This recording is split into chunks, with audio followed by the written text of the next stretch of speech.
Hello everyone. आज के इस वीडियो में हम एक महत्वपूर्ण सामाजिक मुद्दे दहेज प्रथा पर एक ग्रुप डिस्कशन देखने जा रहे हैं। बच्चों ने अपने विचार और अनुभव बड़े उत्साह के साथ प्रस्तुत किए हैं। इस चर्चा का उद्देश्य है दहेज के खतरे और समाज पर उसके प्रभाव को समझना। तो चलिए देखते हैं।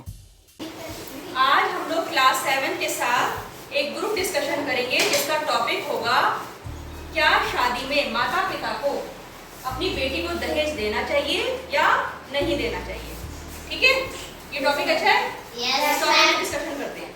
तो चलो सबसे पहले मुझे ये बताओ, तुम लोग दहेज के बारे में जानते हो? Yes ma'am. दहेज क्या होता है? कौन बताएगा? जिसको आता है वो हैंड रेज करे। ठीक है, जो बोलना चाहता है हम पकड़ के बोलना। ठीक है, बताओ। बेटी को शादी में दिया जाता है। क्या दिया जाता है? दहेज। दहेज में क्या देते हैं? मैम जैसे कूलर, फ्रिज, बेड, इसके अलावा भी देते हैं कुछ, जैसे सामान बोले, आइटम बोले, या इसके अलावा भी कुछ देते हैं? Yes ma'am. क्या देते हैं इसके अलावा? पैसे का सोना। हाँ, गोल्ड, ज्वेलरी, जेवर, पैसा, ये सब भी तो देते हैं। और मैम बर्तन भी। हाँ, बर्तन भी देते हैं। मैम गाड़ी। हाँ, कुछ लोग डिमांड करते हैं गाड़ियाँ भी, है ना, गाड़ी, मोटरसाइकिल। पहले जब पुराना टाइम था तो पता साइकिल की डिमांड करते हैं। गाड़ी भी फिर जो है कैसी मांगते हैं? ब्रांडेड, अच्छी, महंगी बड़ी वाली गाड़ी, है ना। ठीक है, अब ये बताओ, क्या जो दहेज देने की प्रथा है पहले बहुत शुरू से, है ना, क्यों दहेज क्यों देते थे माता पिता? कोई खास कारण है? Yes ma'am. दहेज देने के कुछ फायदे हैं क्या? किसी को कुछ फायदा लगता है?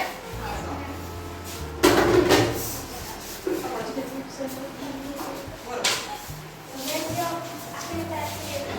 हाँ, क्यों दहेज क्यों देते थे? बेटी की खुशी के लिए। अच्छा, अगर दहेज नहीं देगी तो बेटी खुश नहीं रहेगी। क्यों लगता है? बताओ। हाँ बताओ।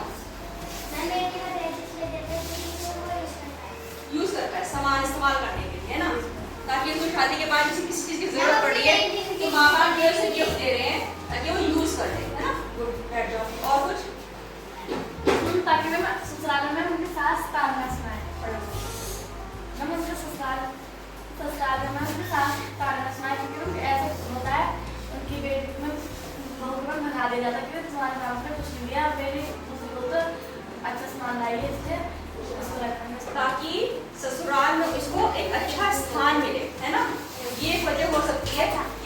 एक बहू तो बहुत अच्छा दान दहेज ले आई कि उसकी ससुराल में बहुत इज्जत है, दूसरी कम लेकर आई है तो उसको सुनाएंगे, है ना। ऐसा होता है कि ताने दे रहे, तो माँ बाप को लगता है कि अगर हम इसको दहेज दे देंगे अच्छे से तो इसकी जो है इज्जत बढ़ेगी, है ना। ये वजह हो सकती है। और कोई फायदा लगता है? जिससे वो अपनी नई जिंदगी शुरू कर सके। हाँ, और मैम कभी उसके पति के पास पैसे ना हो तो मैम अपना सामान यूज करेगी। हाँ, ठीक है। अगर किसी के हंसने क्या बात है? अच्छा, इसके नकारात्मक प्रभाव होते हैं कुछ? क्या दहेज देने के नुकसान हैं? नुकसान है। फिर मैम वो अपने सामान पे मैम कर दिखाती है और मैम अपने हस्बैंड को मैम कुछ भी नहीं देती, रौब झाड़ती है उसके ऊपर, है ना, कि उसके बहुत दहेज लेकर आई। हंसने की बात नहीं है, तो होता भी है। और कोई नुकसान? दहेज देना चाहिए? नहीं देना चाहिए। पर क्यों नहीं देना चाहिए? क्या? क्योंकि मैं ये अकेली ही बोलती रहेगी, बैठो। मैम कभी कभी मैम माता पिता में पैसे नहीं होते मैम वो दूसरे से कर्ज लेके जब मैम दहेज लेने का पेशा होता है और उन्हें कर्जा लेना पड़ जाता है, बैंक से लोन लेना पड़ जाता है शादी के लिए, है ना। वेरी गुड, बैठ जाओ। दहेज देने के क्या नुकसान हो सकते हैं?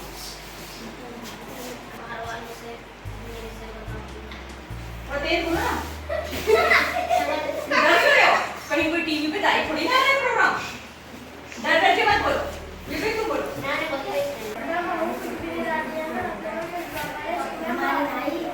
ससुराल वाले पिटाई करते हैं, बहुओं को मारते भी हैं, ऐसा होता है। खाना भी नहीं देते। बहुत बोल रही हो, बोलो। हाँ, दहेज इतना देना चाहिए कि बहू के काम उसकी बेटी के काम भी आवे और दूसरे को भी मदद भी कर सके। ज्यादा नहीं देना, ये थोड़ा बहुत दे सकते हैं, है ना। मतलब अगर पेरेंट के पास अगर है इतना पैसा,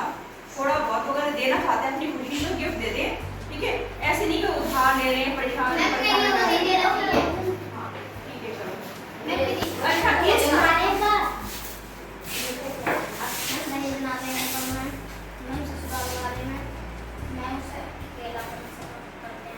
अकेला कर देते हैं। Yes, ma'am. और मैं वो अकेली हूँ। बिना डरे बोलो। तुम बताओ कुछ सोचो। सोच लिया? चलो सचिन को बताओ। हाँ ये सही है। ससुराल वाले इतना तंग करते हैं कि लड़की को आत्महत्या करना पड़ जाता है ना। उसको लगता है कि ससुराल वाले जो हैं परेशान कर रहे हैं, तो माँ बाप को परेशान नहीं करना चाहती, इस वजह सोचती है कि मैं खुद ही आत्महत्या कर दूं ताकि मेरे माँ बाप को परेशानी ना हो। और मैं पैसे नहीं होते तो सब भी कर लेते शादी से पहले आत्महत्या। हाँ तुम कुछ बोलना चाह रही हो? माता पिता परेशान हो जाते हैं, वो अपने पेट को अल्ट्रासाउंड से दिखा लेते हैं, पेट होती है तो पेट में मार देते हैं। हाँ देखो दहेज का इतना प्रेशर है समाज में, बहुत सही बोला दीदी ने कि दहेज के इतना प्रेशर होता है पेरेंट्स के ऊपर, वो लड़की चाहती नहीं हमारे घर में पैदा हो, क्योंकि लड़की जब पैदा हो जाएगी बड़ी होगी शादी करनी पड़ेगी और फिर पैसा उतना है नहीं, तो सोचते हैं कि इसको पैदा होने से पहले ही मार दिया जाए, है ना, भ्रूण हत्या बोलते हैं इसको।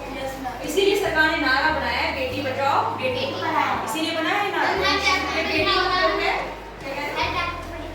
हाँ हर जगह लिखा होता है। हाँ वहाँ पे देखा तुमने? स्कूल में भी देखा। स्कूल में तो पोस्टर लगते ही हैं, आपके बसों में लिखा रहता है, कहीं जगह पे जाओ हॉस्पिटल जाओ वहाँ पे।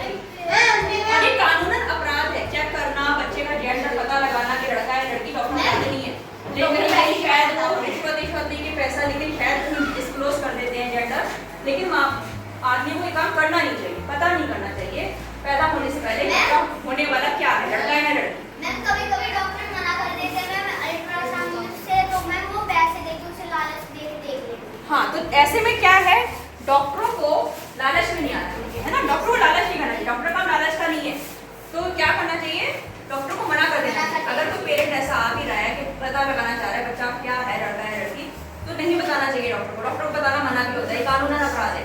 उससे क्या होता है, माँ बाप पहले खत्म कर देते हैं बच्ची को, और वो जो है उसकी वजह से जो रेशियो है मेल और फीमेल का वो गड़बड़ा जाता है, लड़के ज्यादा पैदा हो जाएंगे, लड़की एकदम खत्म होती जाएगी, तो फिर कैसे होगा आगे, दुनिया खपी हो जाएगी फिर तो, है ना भाई, लड़का पैदा करने के लिए तो औरत चाहिए, तो कहाँ से आएगी, तो बिल्कुल ये सही बताया आपने। हाँ हाँ वंश नहीं, लड़का नहीं, लड़का लड़की दोनों जरूरी है, दोनों जरूरी है। इस दहेज प्रथा, अच्छा ये बताओ मुझे, इस दहेज प्रथा को जड़ से खत्म करने के लिए क्या किया जा सकता है, कुछ बोलना है तो बताओ। दहेज प्रथा को जड़ से खत्म करने के लिए हम क्या कर सकते हैं, बोलो बिल्कुल। मैम लड़के को मैं खुद ही मना कर देना चाहिए कि मैं दहेज नहीं, लड़के को खुद ही मना कर देना चाहिए, है ना, लड़के को जो है अपने पैरों पे खड़ा होना चाहिए, उसे अपने पैसा खुद कमाना चाहिए, खुद से सारा सामान जुटाए, है कि नहीं। हाँ कोई लड़के दहेज में बहुत मांगते हैं। हाँ तो दुल्हन ही रहेंगे तो सही मांगते हैं, मतलब लड़की से मतलब होता है, ये तो अच्छी बात है, उन्हें नहीं चाहिए सामान, उन्हें नहीं चाहिए पैसा, उन्हें नहीं चाहिए ज्वेलरी, है ना, बिल्कुल सही। दुल्हन की दहेज कैसा लिखा है, क्या बोल रहे हो, बहुत दहेज है। हाँ तो ये माँ बाप भी कह रही है कि जितनी हैसियत हो उतना ही देना चाहिए, है ना। और क्या कर सकते हैं दहेज प्रथा को जड़ से खत्म करने के लिए, बताओ दहेज प्रथा को जड़ से खत्म करने के लिए हम और क्या कर सकते हैं। लड़का अपने पैरों पे खुद से खड़ा हो, खुद अपने आप अर्न करे, ये तो ठीक है वाला पॉइंट हो गया। अगर लड़कियों को तो पे ना बताना चाहिए,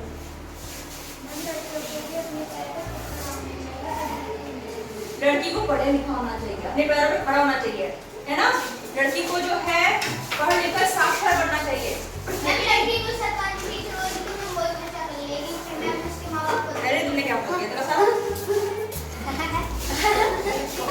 मैम लड़की को सरकारी काम में होगी तो मैम फिर वो अपने माँ बाप को दहेज के पैसे दे सकती है।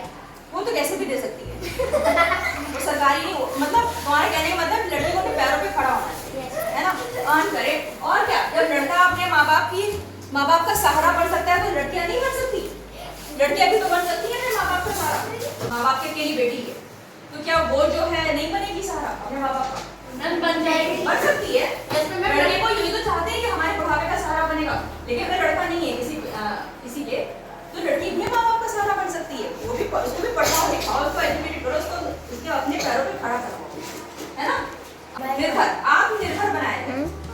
आत्मनिर्भर